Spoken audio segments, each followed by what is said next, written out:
कोविड-19 की जो second wave अभी फरवरी से शुरू हुई है, उसमें हमने देखने में आया है कि जो ब्लैक फंगस जिसको कि हम म्यूकरमाइकोसिस कहते हैं, इसके केसेस काफ़ी बढ़ने शुरू हो गए। वैसे तो जो म्यूकरमाइकोसिस और ब्लैक फंगस के केसेस कोविड से शुरू होने से भी पहले हम लोग देखते थे, पर साल में काफ़ी कम केसेस पीजीआई में आते थे। अभी इसके केसेस इतने बढ़ गए हैं कि अभी हमारे पास पीजीआई में 35 केसेस है, जिसमें से 24 केसेस हमारे कोविड पॉजिटिव है और 11 केसेस कोविड नेगेटिव है। और इसको हमें मैनेज करना एक काफ़ी बड़ा काम है।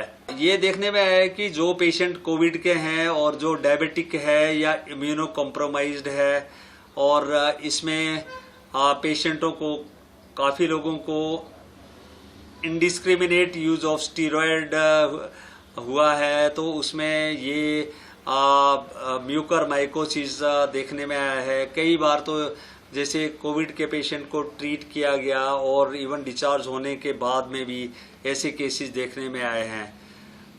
ये जो पेशेंट होते हैं, इसमें क्या होता है कि एक तो नेजल ब्लॉकेड हो जाती है, नाक बंद हो जाता है, नाक से डिस्चार्ज भी आता है, और बिट की और आई की भी स्वेलिंग आती है, और कई बार दो दो भी दिखते हैं, डिप्लोपिया जिसको कहते हैं हम।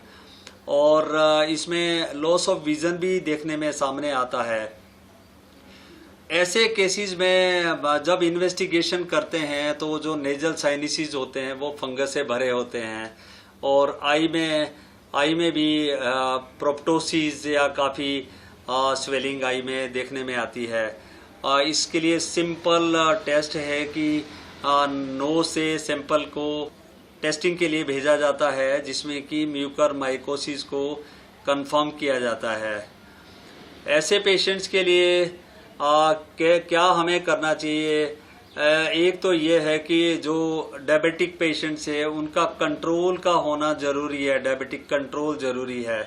दूसरा, अगर वो हाई डोजेज ऑफ स्टीरॉयड पे है तो उनका जो स्टीरॉयड है उसको हमें रिड्यूस करना पड़ता है। तीसरा ये है कि जो सर्जिकल ट्रीटमेंट है, जो साइनसिस आमतौर पे जो भी साइनसिस है, जैसे कि इथमोइडल या मैक्सिलरी साइनस भरे होते हैं, तो उसको हमें डिब्राइड करना जरूरी होता है। कई बार तो सिचुएशन इतनी भयंकर होती है कि जैसे ऑर्बिट और आई को भी निकालना पड़ जाता है। और चौथा ये है कि जैसे जो एंटी फंगल है, पर्टिकुलरली जो लाइपोसोमल एम्फोटेरेसिन बी है, उसको हमें इसके ट्रीटमेंट के लिए हमें देना पड़ता है, और उसको 3 से 4 हफ्ते दिया जाता है।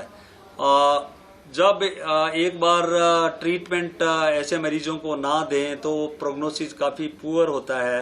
अगर मैं तो यही समझता हूँ कि इसके लिए सबसे बड़ी बात है कि हमें प्रिवेंशन करना है।